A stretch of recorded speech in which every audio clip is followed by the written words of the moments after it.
Hi guys, this is Cusick here, and welcome to the Christopher Cusick American Horror Story Cult UK After Show Episode 8. The show where the lighting is always bad. Actually, it's not too bad now. No, it's quite shit now. Right, let's go ahead. The show where we talk everything about yeah, this angle. The show where we talk about everything American Horror Story that just happened in on the episode that just aired in the UK, which just finished not too long ago, and it was episode 8 tonight. Guys, I really love this episode. I really enjoyed this episode. So before I jump on to talk about this episode, I kind of want to talk about my arms are hurting. I need to put my phone's on my knee. I kind of want to talk about last week's episode. Last week's episode was probably the worst episode of the season. And this episode is actually maybe the best one for me. I really liked it. I would rate this an A and a 9 out of 10. So that's the 2 ratings for this episode. Last week's episode, so I just want to say one thing. I had a thought. In this episode, there's no Frances Conroy. And they don't take much from... She doesn't go on no more of her character. It was BB Babbitt, that was her name, so there was nothing else from BB Babbitt. I'm not sure if BB Babbitt is even in Cult anymore, and not much is actually, like, I don't think the girls have actually grouped up. I think that episode was just a bit of a flop, and my personal opinion, I think, I might be wrong, but I think that episode was actually specifically written for Frances Conroy to be in the season. Did it work well? No. I wasn't too sure on her character. I love Frances Conroy in every season. Maybe season 6. She was an okay character. I kind of just wanted a bigger character, I guess. Something that actually links into the story a bit more, but it looks like she was just in that one episode. Maybe she's just like, oh, I need to get my money. That's the worst Frances Conroy voice ever. I would like to... I'm running out of money, so I need another episode on that Ryan Murphy's show. That's a worst Frances Conroy voice ever. Like, yeah, maybe she just wanted the money. And then she's like, oh, I've got it. Goodbye. And I'm like, oh, but we've got the script for... Nope, goodbye. Right, let's talk about this episode. So, what happened in this episode? Right, so... Why is my brain, like, so fucked up right now? I don't know. What happened in this episode? Shit, guys. I just watched it.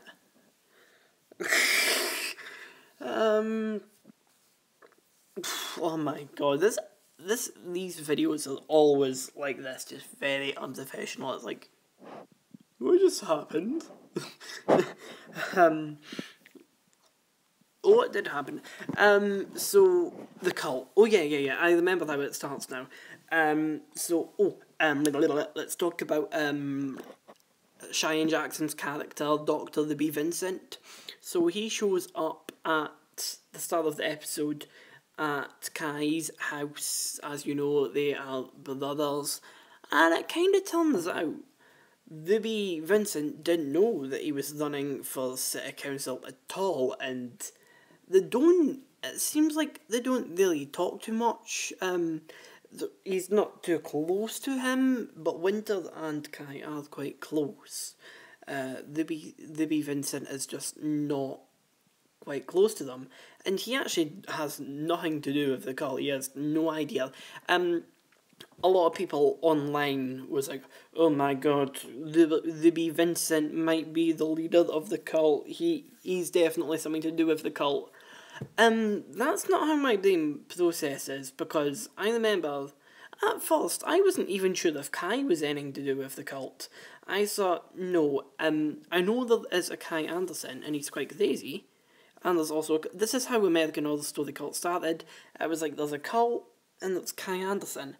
And there's actually no connection between them at the very start, and then it kind of comes together and it's like, yeah, he is the leader. So my mind isn't just like, oh, he's the leader. I was kind of thinking, there's a possibility he's not the leader, but turned out he was. And so my mind in that was, I heard a lot of people online saying, oh, Libby Vincent has something to do with the call. I thought, no, because nothing's been made. I'm kind of the person who just kinds to wait. I don't jump to much conclusions when it comes to TV shows or in real life. Because there's a good lesson, you should never jump to conclusions. Right, okay. So, he had nothing to, so Libby Vincent had nothing to do with it. Showed up at Kai's house, you can see all the men, and he's like, this is great, you're doing great. And then it's kind of like he has a bit of a click in his head, and it's a great scene. Kai gives him a hug. He's like, thanks, big bro. They were talking about Libby wanted to help him, and he's like, I was thinking of doing videos online, and he's like, I'll help you film them. Kai gives him a hug, and then he was like, from now on, you call me Councilman. It's just like, shit. And the girls in the cult, well, they're not really forming a group. The girls of the cult are just not happy. It looks like, so Ali and Ivy's restaurant has kind of turned into the cult, the cult canteen. All the guys, everyone, like all of the new recruits of, oh, someone's on, hello. So all the new recruits are dining in Butchery on Main, I forgot the name. On Butchery, so they're all in Butchery on Main, and yeah, and you know, they're kind of like, I don't like this food, and Winter and Ivy is kind of, Winter and Ivy is serving, well, they're not serving, they're all bringing them the same food, and they're like, this is crap, I don't want this shit. Yeah, that's crap, I don't want this shit. And it's like, well, it's what Kai asked us to give you. And then, you know, they go back to the kitchen and they're kind of moaning at each other. It's Adina's in there making some cookies. And they're kind of moaning. And Adina and Beverly Hope.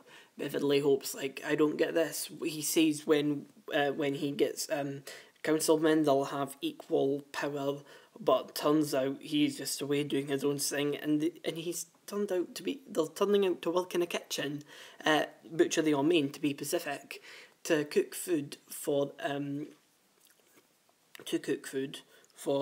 the cult. So that's what the Butchery on Main's been used for, serving cult members. Okay, what else happened in this episode?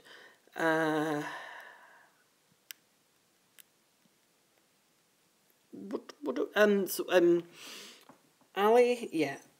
Well, we'll jump back to, I think, yeah, so Ali. Turns out Ali was away for 3 weeks, locked up in, to get better, but, well, Ruby Vincent done that, and Ruby Vincent is, so it genuinely seems like Ruby thinks she's maybe crazy because he had no idea about the cult, but he kind of had an idea that Kai was a little crazy, and it kind of links up. And it kind of clicks to him, Ruby, that shit, maybe Kai has done this. So there's a scene. Ali is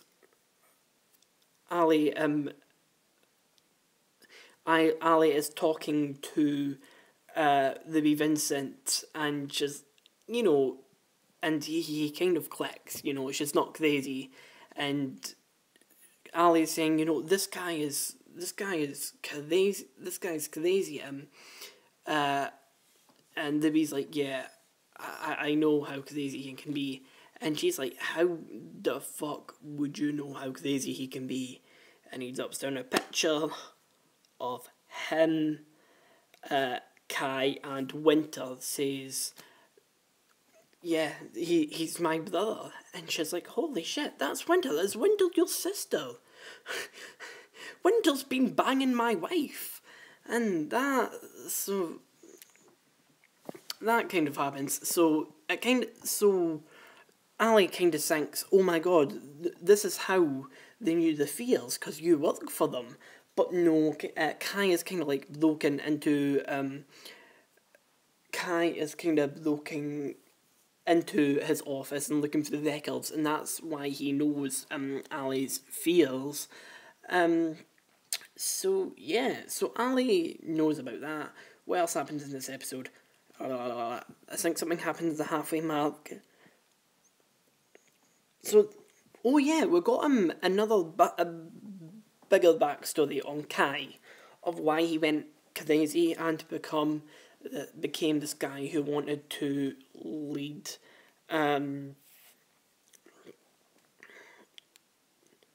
So I don't know. So Ali, no, not Ali. Winter explains this. Since he's gotten a bit strange and out of hands, was since Winter and Kai explored the deep web, messaging people, messing with them, and then, someone messages them, and they're like, don't come to this house, and they think it's just, like a haunted house filled with actors, but it's actually, a pastor, or like a minister, or whatever you would call them, and he's a bit of a crazy one, and he's taking people who's committed sins and kills them in action as Kai and Winter walk through this house. Not with him, he goes to his, it's kind of like Saw, which was kind of cool, torture, but it didn't turn out like any of the movies Saw. One girl, I can't remember, it was something to do with birth of a baby, she was already dead. He got a guy, he pulled a guy from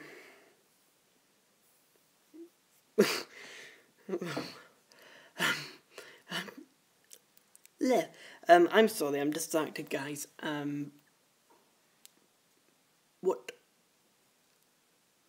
So, second person is a guy who was in rehab trying to get better from drug addiction, but this pastor has put him in there and is actually injecting him with drugs, loads of drugs. He's lying on the table. Winter and Kai walk in, and they're like, holy shit. At first I thought it was actors, but when they found out that the woman who gave birth, they kind of figured out it was real blood, so he's figuring out this pastor is crazy. So the pastor falls drugs into the guy who went to rehab, and the last person, I can't remember, I think it was something to do with an AIDS clinic, and knives would come right through his back, but that didn't happen because Kai and Winter pulled him out and he survived, and then they went and took the injections out of the guy from rehab and saved them, and then they knocked out the pastor, put him in the chair of swords, and they were kind of like asking, how many people have you killed?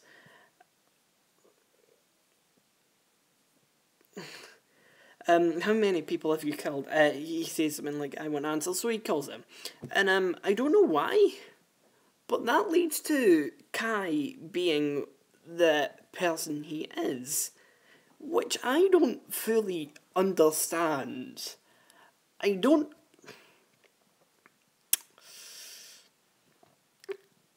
understand. It's a bit of a confusing one. Like, so what else happens in this episode?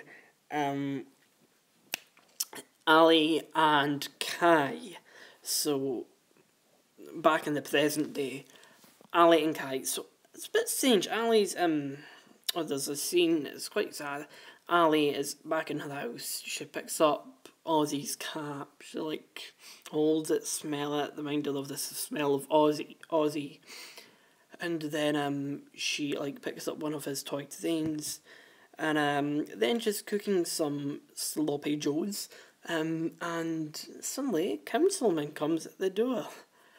Councilman Kai comes at the door, and he's with a few of his men, and he's like, cook your sloppy joe. He's saying, oh, my guy will have to taste that before I eat it in case it's like drugs or anything. And I think Ali's kind of figured that Kai is she has figured out that Kai is the leader of the cult, and then she's like, but can I speak with you alone for a few minutes? So Kai makes his men go away, and then she's saying, she said a few things. She says, I want something from you that you have, and I'll give you information for it. My son, Ozzy. So she really wants Ozzy back, and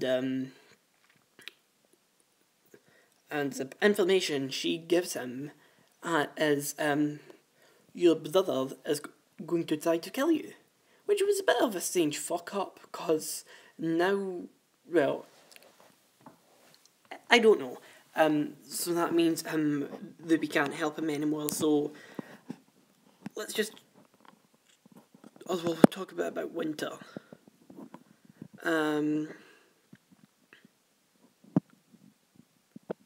Let's talk about this. Actually, let's talk about this. So there's I can't remember his name. I'm just going to call him Colton Haynes, because that's his name in real life. So Colton Haynes character and Winter. Kai has explained to Winter, this cult, this is a seed of the cult, and it's got to keep going through the years. So they need like the Messiah baby or whatever.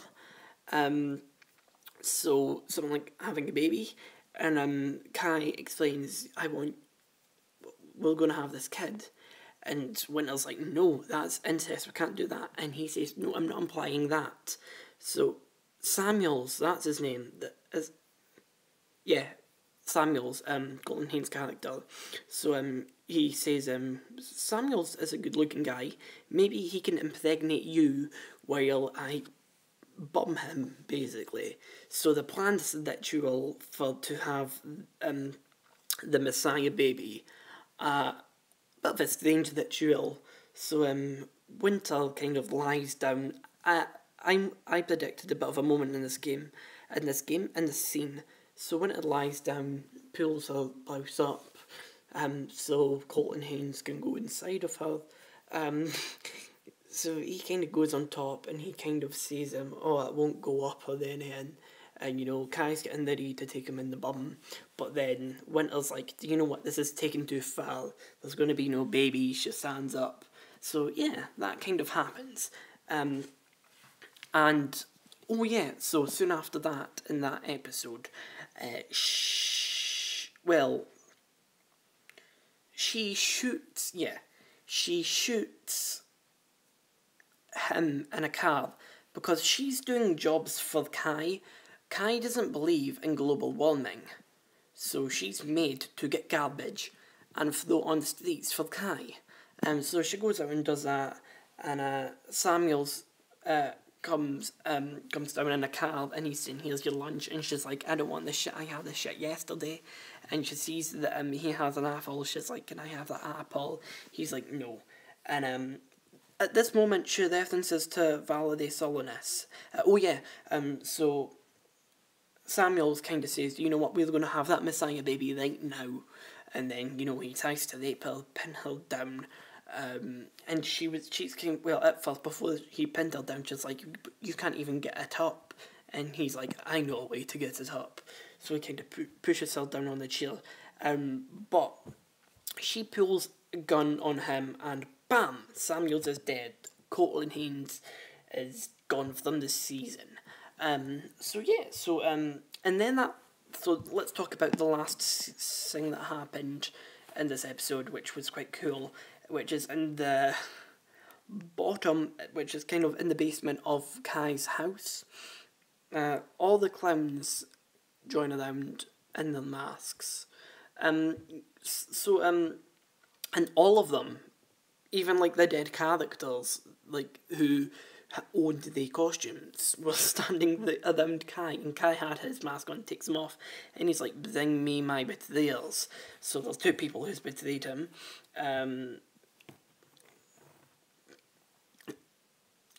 Jack, Ruby, Vincent, and Beverly Hope.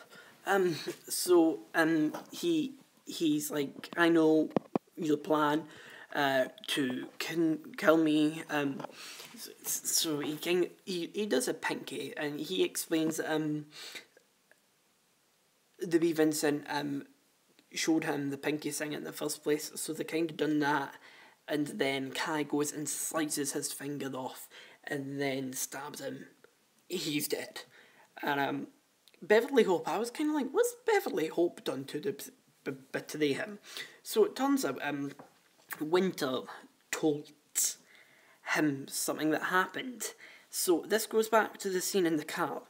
Winter shot Samuels, but Winter told Kai that when she was in the car, he tried to rape her, and then Beverly Hope walked past and shot Samuels and says, "Kai's next."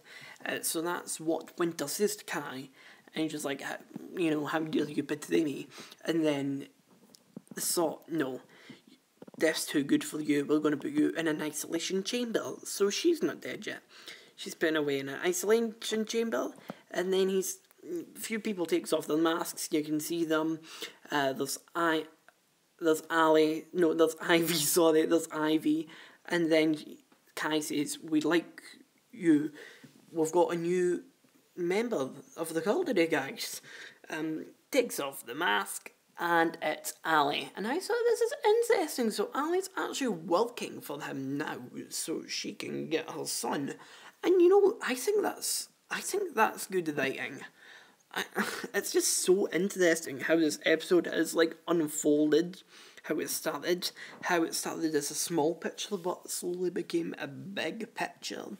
So yeah, so that's me talking about the episode. I like how I says, at the start, I can't remember what happened in this episode, but I've been talking about it for 20 minutes.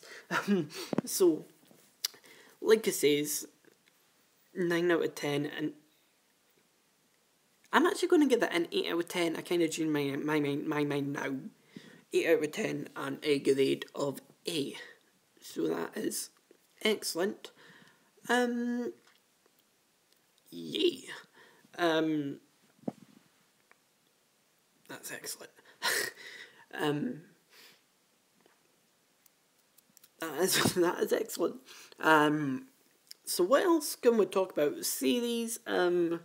There's not much series. Well, I don't think Mainly Girl Moody's uploaded any series on her channel in a while. I don't know if she has. I need to check her channel. I kind of tried to stay away from spoilers, so that's why I've not really checked out her channel. But she is awesome. I will check out tonight, because I like going to check her channel after every episode, and watching her Beyond the Horror Show, which is awesome. If you like American Horror Story, go and subscribe to her. So anything we need to talk about? Let's talk. Evan Peters was on Conan this week, and he was talking about the show, which was interesting, and it was quite funny. He I don't know. I can't remember why, but he went and humped TV in the studio, and everybody was like, "Whoa, yes, that was." I was like, "Woo, that was amazing." But he had short hair. I told you guys he shaved his head, but it's kind of growing back. It's like a little bit. He still looks good, but hair is like a big part of looking good, I guess. Like me. I'm just joking. So yeah, I think that's me talked about this episode. What do I think is going to happen next? I don't know. I've not thought about this yet. So Ali and Ivy is now in the cult, which they're not ex-wives because they're not even divorced. I think, well, look, on the promo, I've seen the promo. Oz is back, Ozzy's back, which is quite interesting.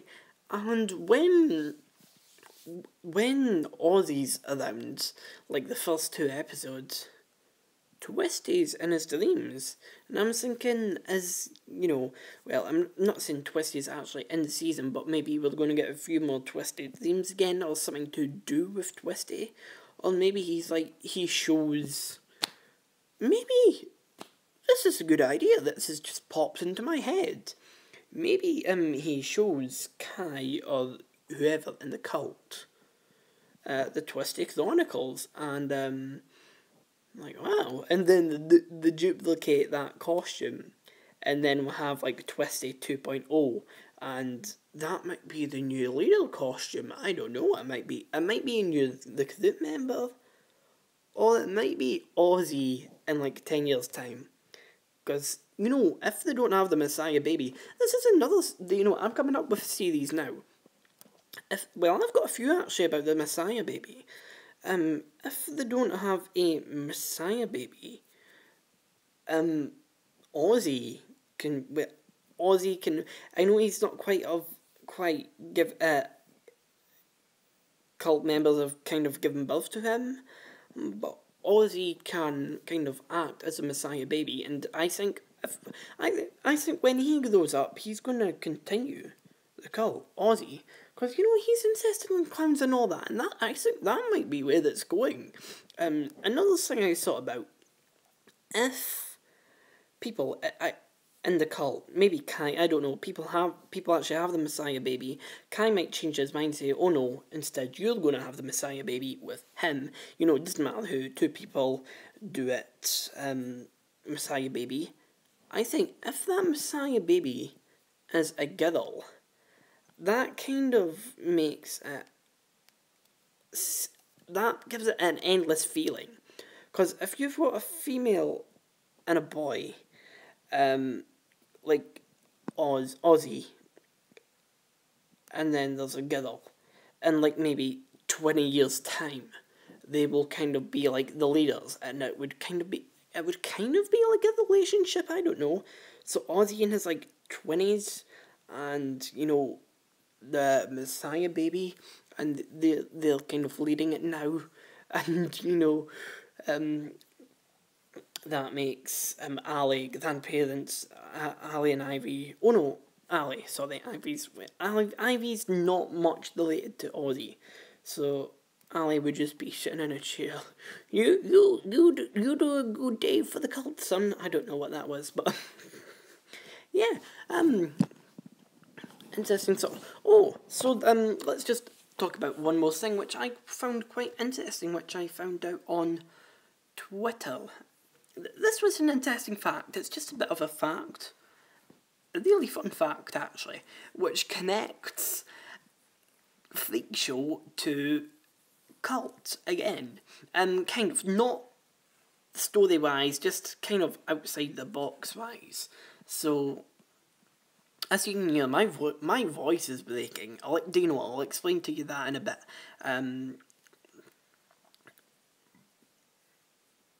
What was I talking about?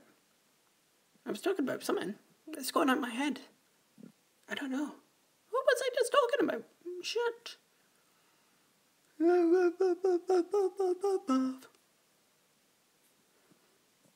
Oh yeah, never remember. So, the little boy who actually plays Ozzy is brothers with the little boy who I'll start again. Remember the Freak Show, Twisty's van, and he kidnapped a boy at the start of the season, and not his van, his bus, and he gets that locked inside of his bus. The little boy who played that little boy is brothers with the boy who plays Ozzy in real life. That's an interesting fact. That's just kind of like, I felt like Ryan actually, or the American Horror Story team actually decided that, because I think that was kind of a good choice. Because I don't know. Imagine the fun conversations the little boys have. Oh my god, I'm working with Twisty. Oh my god, I worked with him 2 years ago when I done Freak Show. Well, I'm with him now. That would just... yeah, I'll explain to you my voice. I think I'm losing my voice. So, this is Friday. Tomorrow's Saturday, and then Sunday. On Sunday, I'm doing a zombie walk with some of my college students, other people who's doing the acting course, and we're walking through my town centre for 2 hours as zombies, not just kind of scaring people, and doing sequences dressed up as zombies, lip clothes, makeup, messy hair. My hair's quite messy right now, to be honest. And today, in college, we had a workshop on it, so we were practising it. We only maybe done it for like, let's say 20, 30 minutes. But we basically went around our college, the cafeteria area, as zombies. And it was quite fun. Some people was quite scared, which was quite funny. And I, being a zombie, I make a lot of these...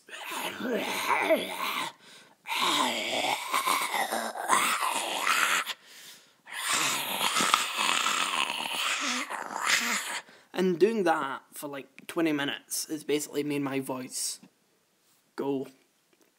It's like it's hurting my throat.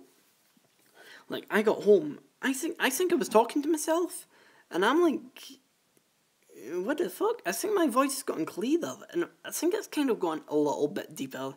It's got a little bit more rough, let's say, and I put on Lady Gaga earlier on. I was cleaning my room, my Joanne album, and I love Lady Gaga. I couldn't sing hardly any of her songs, and before today, I was able to sing her songs. I can kind of still sing them, but when I try to sing them now with this throat, I feel more tension in my body, and it's quite hard to do. When before it was quite easy, now it's hard for me to get the notes I reached before, which is quite strange. And so 20 minutes of doing it's kind of damaged my throat, and I've got to do that for 2 hours on Sunday. I'm going to sound like an old man. Right, so, yeah. This episode is gone quite long, so I'm away to end it soon. I just want to say, next episode, I've got a bit of a surprise in stock for the next episode, so stay tuned for that. I am Christopher Cusick. Stay tuned. Watch American Horror Story wherever you are. If you're from America, that's 10 PM on FX on Tuesday. On 9 PM, Tuesday at 10 PM. I'm pretty sure that's 10 PM actually. Tuesday 10 PM on FX, or if you're from the UK, Friday at 10 PM on Fox, and Friday 10 PM for Britain on Fox, not 10 PM, no. And right after the episode airs after the UK premiere, I will be here talking about episode 9. So remember the times. So it will be 11:05 Britain time. That will be 5 PM Pacific time and 3 Eastern time. So stay tuned for me right here. I'm Christopher Cusick. Peace out.